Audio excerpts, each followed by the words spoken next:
लोकसभा चुनाव के आगाज के साथ साथ सबसे हॉट सीट या सबसे चर्चित सीटों में से एक फतेहपुर सीकरी सीट की बात करेंगे। आपको पता होगी लोकसभा चुनाव 2024 का संख्यानाद हो चुका है। सबसे ज्यादा सीट यूपी से आती है और यूपी में राजस्थान से लगे बॉर्डर फतेहपुर सीकरी की लोकसभा क्षेत्र 19 की हम बात करेंगे। क्या चुनावी गणित है। फतेहपुर सीकरी विजयगढ़ भी कहते हैं। क्यों कहते हैं इतिहास में जानेंगे। इतिहास 2008 में परिसीमन के बाद सीट अस्तित्व में आई थी। नंबर 2 पर जाति समीकरण, क्षत्रिय कितने हैं, ब्राह्मण कितने हैं, जाट कितने हैं, लोधी कितने हैं, निषाद, जाटो, कुशवाहा, मुस्लिम की संख्या कितनी है, इस पर चर्चा करेंगे। नंबर 3 पर चुनावी मुद्दे क्या क्या रहने वाले हैं फतेहपुर सीकरी लोकसभा क्षेत्र में। नंबर 4 बात करेंगे 2009, 14, 19 चुनाव का परिणाम और उसके आंकड़े क्या रहे थे। 2008 में ये सीट बनी थी। 5 विधानसभा क्षेत्रों का विश्लेषण, 505 विधानसभा क्षेत्रों का नक्शा दिखाया था, उनसे बनी हुई ये लोकसभा क्षेत्र है। सभी का विश्लेषण भी होगा। 2024 के चर्चित चेहरे, पक्ष और विपक्ष, सबसे बड़ा पॉइंट है ये। चर्चित चेहरे कौन कौन हो सकते हैं इस 2024 के लोकसभा चुनाव में, चाहे वो बीजेपी से हो चाहे इंडिया गठबंधन से हो। इतिहास की बात करें तो आपको पता होगी बाबा भोलेनाथ का बटेश्वर विश्व प्रसिद्ध मंदिर है, जो कभी डरभों की शरणस्थली भी रही थी और ये यमुना जी के तट पर है। मैं कई बार गया हूं यहाँ पर। स्वर्गीय प्रधानमंत्री अटल बिहारी वाजपेयी जी बटेश्वर की गलियों में घूमे और उनका जो पैतृक गांव है वही पड़ता है। जैनियों के भी बहुत बड़ी यहाँ पे मंदिर है, बहुत बड़ा संग्रहालय भी है जैनियों का इस क्षेत्र में। अब बात करते हैं मुगलकालीन स्मारक जो कभी हिंदू राजाओं के थे, मॉडिफिकेशन करके बनाए गए थे। बुलंद दरवाजा, विजय द्वार, शेख सलीम चिश्ती की दरगाह, अकबर के गुरु रहे जो। फतेहपुर सीकरी अकबर की राजधानी भी रही है। ये यहाँ का इतिहास रहा है। काफी भौगोलिक दृष्टि से बात करें तो आपको पता होगी बहुत सारे युद्ध, खानुआ का युद्ध हो वो फतेहपुर सीकरी आसपास ही लड़े गए। हम बात करते हैं किस समाज की कितनी जनसंख्या है, कितने वोटर हैं और कौन को टिकट मिलने की दावेदारी सहूलियत हो सकती है। बड़ा आंकड़ा काम करता है किस समाज का कितना वोट है। क्षत्रिय कहते हैं, ठाकुर वोट बोलते हैं। क्षत्रिय सभी में आते हैं, ठाकुर कह सकते हो आप। ठाकुर 3,20,000 के आसपास है। जाट 2,60,000 के आसपास, ब्राह्मण 2,50,000, लोधी निषाद मिलाए 1,85,000, जाटव 1,40,000, कुशवाहा 1,25,000, मुस्लिम 75,000 और बनिया करीब 70,000 वोटर हैं। तो यहाँ 2 आंकड़े बता दूं आपको मैं। सबसे ज्यादा संख्या 3 लोगों की है, ठाकुर, जाट, ब्राह्मण। और यह समस्या क्या है, ये तो आपस में कभी एक दूसरे वोट नहीं करती। क्षत्रिय ब्राह्मण को वोट नहीं करता, यहाँ पे बड़ी विडंबना है, और ब्राह्मण क्षत्रिय को वोट नहीं करता। इसलिए बीजेपी ने क्या दाव खेला, जाट को टिकट दे दी और जीत गया। उससे पहले बसपा से सीमा उपाध्याय रही है, उसमें भी बात करेंगे हम, वो कैसे रही थी वो अलग मैटर था, किंतु भाजपा का दाव चल गया। उससे पहले बाबूलाल को टिकट दिया था, वो भी जीते थे यहाँ से, और इन दोनों के वोट इसको मिल जाते हैं। यानी इन दोनों के वोट इस समुदाय को मिल जाते हैं, जाट समुदाय को मिल जाते हैं, आपस में नहीं मिलते। ऐसी यहाँ की रणनीति है चुनावों में, अक्सर देखा गया है। तो सबसे बड़ी संख्या यहाँ पे क्षत्रिय ठाकुर, जाट, ब्राह्मण की है। लोधी, निषाद, जाटो, कुशवाहा, मुस्लिम आबादी इतनी नहीं है। इस सब ध्यान में रखते हुए जाट समाज का कैंडिडेट खड़ा होता है तो उसको क्षत्रियों के वोट मिलते हैं, यानी ठाकुरों के वोट मिलते हैं और ब्राह्मणों के भी मिलते हैं। इस तरह की यहाँ की भौगोलिक दृष्टि से कहें या जातीय आंकड़े से कहें, कहीं न कहीं जाटों को बड़ा भारी पड़ता है फतेहपुर सीकरी लोकसभा क्षेत्र पर। हम बात करेंगे चुनावी मुद्दे क्या है। बहुत बड़ा मुद्दा, सबसे बड़ा मुद्दा है शैक्षणिक संस्थान न होना। कोई भी यहाँ पर यूनिवर्सिटी या शैक्षणिक संस्थान नहीं है, जैसे कि बीटेक कॉलेज हो, कोई एमबीए कॉलेज हो, कोई मेडिकल कॉलेज हो, कोई आगरा या कहीं बाहर जाना पड़ता है उसी एरिया में कोई, खासतौर पर बालिकाओं के लिए, महिलाओं के लिए भी कोई डिग्री कॉलेज नाम से नहीं है। कई बार मांग उठी है, पूरे क्षेत्र में कोई बड़ा कॉलेज नहीं है या शैक्षणिक संस्थान नहीं है। बात करते हैं कृषि प्रधान क्षेत्र होने के बाद ही कोई उद्योग धंधा नहीं है। इतना बड़ा एक कृषि प्रधान क्षेत्र है पूरा, ये फतेहपुर सीकरी लोकसभा क्षेत्र है, किंतु कोई भी यहाँ पर बड़ा उद्योग धंधा नहीं है। कृषि आधारित ही होना चाहिए, ऐसा नहीं है। रोजगार के लिए लोगों को पलायन करता पड़ता है, चाहे दिल्ली हो, आगरा हो या बड़े और शहर हो। यहाँ पर रोजगार का बहुत कम साधन है। नहरों में गंगा जल करने पहुंचना, यमुना का पानी कृषि योग्य नहीं है, पीने की तो बहुत दूर की बात है। इसलिए गंगा का पानी अगर आता तो बहुत अच्छा रहता। नहरों की समस्या बहुत गंभीर है यहाँ पे। कभी बहुत स्वच्छ जल आया करता था, लेकिन अब नहीं आता है।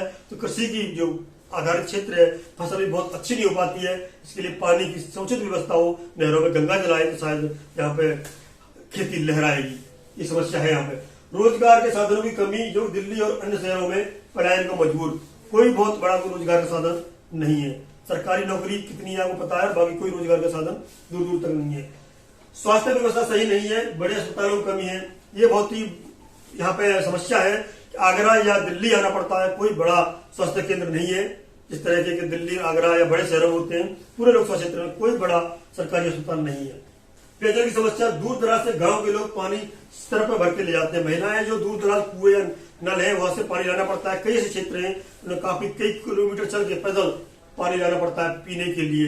लेकिन अब प्रधानमंत्री जल कल योजना है, घर पहुंचने वाली योजना है, उसका अगर लाभ मिलता है तो इस क्षेत्र को बहुत बड़ा लाभ होगा, क्योंकि गंभीर समस्या है पेयजल संकट की। हम बात करते हैं पहले जो चुनाव हुए थे उनमें क्या स्थिति रही थी। 2008 में परिसीमन हुआ था, उसमें ये फतेहपुर सीकरी लोकसभा बनी थी। इसे 2009 में पहले चुनाव बीएसपी के मंत्री कहता हुआ नेता रामदेव उपाध्याय की पत्नी सीमा उपाध्याय विजयश्री प्राप्त की थी, क्योंकि मंत्री थे, ऊर्जा मंत्री थे, उन्होंने पूरी ताकत झोंक दी थी अपनी, और उत्तर प्रदेश में सरकार भी बसपा की थी।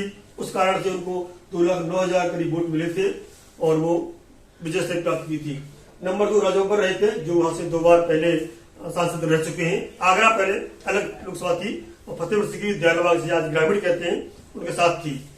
और अर्धमन सिंह उस समय बीजेपी से थे और नंबर 3 पर रहे थे।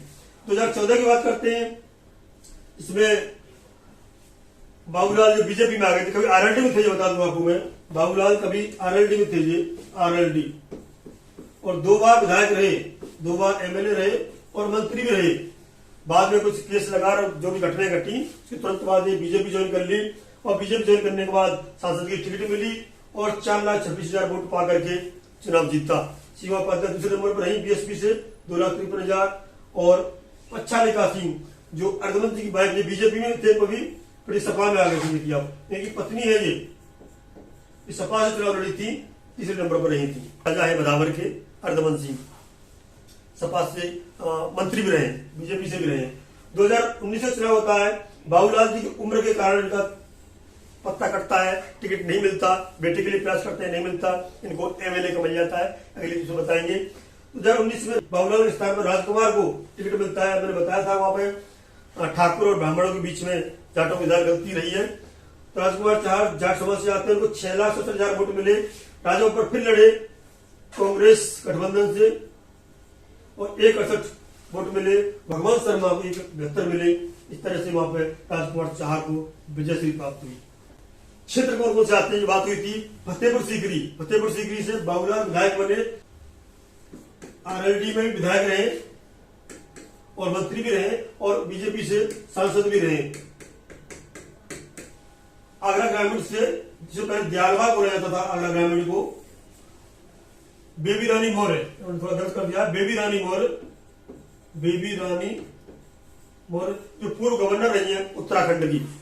इनको यहाँ पे इसलिए लड़ाया जाता कि आगरा ग्रामीण यानी दयालबाग से लड़ेंगी, जाति समीकरणों को साधने के लिए गवर्नर इस्तीफा दिलवा करके आगरा ग्रामीण या दयालबाग कहीं वहां से विधानसभा चुनाव लड़ाया था।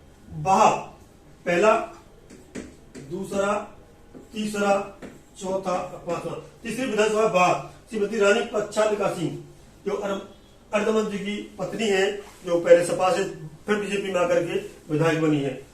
फतेहाबाद से छोटेलाल वर्मा और किरागढ़ से भगवान सिंह कुशवाहा, या फिर बसपा से बीएसपी से हार गए थे और बीजेपी में आते टिकट मिल गई और विधायक बन गए। ये 5 विधानसभा क्षेत्र हैं, फतेहपुर सीकरी लोकसभा क्षेत्र के अंतर्गत आते हैं और सभी सीटें बीजेपी के पास है। बीजेपी की 5 सीट है ये, तो इसका दाव बनता है कि बीजेपी लोकसभा क्षेत्र में जब विधानसभा में 5 सीट जीत सकती है तो लोकसभा में कहीं न कहीं बीजेपी का पड़ा भारी है। दावेदारी बात करें, पूर्व विधायक, 2 पूर्व विधायक यहाँ पर 2 पूर्व विधायक है। इनमें से एक है डॉक्टर राजेंद्र सिंह जो दावेदारी प्रस्तुत कर रहे हैं। अब बात करें सबसे पहले वर्तमान सांसद है राजकुमार चाहर, उनकी दावेदारी बनती है। वर्तमान सांसद राजकुमार चाहर कि वो युवा है चाहर, नंबर 1 पर इनकी दावेदारी बनती है राजकुमार चाहर की, क्योंकि ये युवा है और बीजेपी का प्रकोष्ठ है किसान मोर्चा, उसके राष्ट्रीय अध्यक्ष भी हैं। कहीं ना कहीं उन्होंने 2 पद लेकर के ये दावा मजबूत किया है कि शायद टिकट उनको मिले, लेकिन बीजेपी का ये कहना है कि बीजेपी कम से कम 50% ज्यादा टिकट काटेगी, नए चेहरों को लेके आएगी। इनके बारे में कुछ ये शिकायतें क्षेत्र में कम जाते हैं। राजकुमार चार के कई बार पोस्टर भी लगे हैं, डिटेल में जाएंगे अगली वीडियो में क्या समस्या है इनके साथ में। अगर टिकट कटती है, पहला नंबर तो इन्हीं का है, दावेदारी बनती है। टिकट कटती है क्षेत्र में न जाने के कारण और कई समस्याओं के कारण। तो नंबर 2 पे मैंने बताया था आपको, पूर्व सांसद है सीमा उपाध्याय। पूर्व सांसद जो बसपा से थी सीमा उपाध्याय, बीजेपी में आ गई है सीमा उपाध्याय, वो भी यहाँ से अपना भाग्य आजमाने का प्रयास करेंगी। ये थे पूर्व सांसद की बात। अब करते हैं पूर्व विधायक डॉक्टर राजेंद्र सिंह, इनकी दावेदारी है। जनप्रतिनिधि जो बाबूलाल जी के बेटे हैं रामेश्वर सिंह, चौधरी रामेश्वर सिंह, ये भी 2 बार चुनाव लड़ चुके हैं। एक बार आगरा जो फतेहपुर सीकरी दयालबाग यानी ग्रामीण, आगरा एक लोकसभा क्षेत्र हुआ करता था, उस समय ये लड़े थे। और मथुरा से भी 2 लोकसभा चुनाव हार चुके हैं। और इस बार पूरी दावेदारी है कि विधायक के बेटे हैं और संगठन में मजबूत पकड़ है और क्षेत्र में बहुत इन्होंने मेहनत की है, इनका भी दावा बनता है टिकट के लिए। बात करें बीजेपी आरएसएस के विभिन्न संगठनों में सक्रिय पदाधिकारी और आला कमान के कुछ करीबी दावेदारों की बात करें, बहुत सारे नाम है। एक नाम उभर के आता है, बताया तो आपको, डॉक्टर दीपेंद्र चाहर। डॉक्टर दीपेंद्र चाहर एक नया नाम, युवा चेहरा दीपेंद्र चाहर उभर के आया है, जो फतेहपुर सीकरी लोकसभा क्षेत्र में अपनी प्रबल दावेदारी ठोकने लगे हैं। इनकी संगठन में पदाधिकारी भी हैं और बहुत ही सेवाभावी हैं, व्यवहारिक हैं। संगठन में पद के साथ साथ में बहुत अच्छे वक्ता भी हैं। आला कमान में मधुर संबंध है इनके। प्रबल दावेदारों की सूची में ये काफी ऊपर है और अविवादित चेहरा है। किसी न किसी चेहरे में विवाद हो सकता है, ये ऐसे चेहरा है इनका कोई विवाद नहीं है। युवा है, संघर्षशील है और बीजेपी की जो आला कमान है, रणनीति है नए चेहरों की, उससे फिट बैठते हैं। तो डॉक्टर दीपेंद्र चाहर की हम बात करें तो पूरी संभावना है कि इनकी दावेदारी फतेहपुर सीकरी से बनती है। और ये संभावना है कि अगर आला कमान चेहरे बदलती है, युवाओं को प्रोत्साहन करती है, लोकसभा में मौका देती है, तो प्रबल दावेदारी डॉक्टर दीपेंद्र चाहर की बनती है। फतेहपुर सीकरी का पूरा लेखा जोखा बताया हमने आपको, इतिहास क्या रहा है फतेहपुर सीकरी का, जाति समीकरण क्या रहे हैं निस्सा, और 2009, 14, 19 का जो चुनाव का परिणाम और आंकड़े किस प्रकार रहे थे। और बात करी 5 विधानसभा क्षेत्रों का विश्लेषण, कौन कहाँ विधायक है, किस पार्टी के हैं, जो बीजेपी के हैं। और 2024 में किन चेहरों पर पक्ष और विपक्ष की बात करेंगे। हम विपक्ष की बात भी करते हैं, यहाँ पे जो रह गया था विपक्ष से बात करते हैं तो शायद ये सीट आरएलडी के खाते में जाएगी। बताए तो यहाँ पे ये सीट विपक्ष की बात करें, विपक्ष की, तो ये आरएलडी के खाते में जाएगी। और आरएलडी से ब्रजेश चाहर का संभावना पूरी है कि उन्हें आरएलडी खाते जाती है। ब्रजेश चाहर को यहाँ से सीट मिलेगी, क्योंकि इससे पहले बता चुका था आपको मैं कि ठाकुर और ब्राह्मणों के गणित में या उनके आपसीय वोट न देने के विवाद में कहीं न कहीं ये सीट जाट को जाएगी, जाट समाज के नेता को जाएगी, ऐसा माना जाता है। और विपक्ष की तरफ से आरएलडी को मिलती है तो ब्रजेश चाहर के खाते में जा सकती है। तो ये आपकी फतेहपुर सीकरी लोकसभा क्षेत्र की विश्लेषण था। बने रहे द पिलर के साथ। जय हिंद, जय भारत।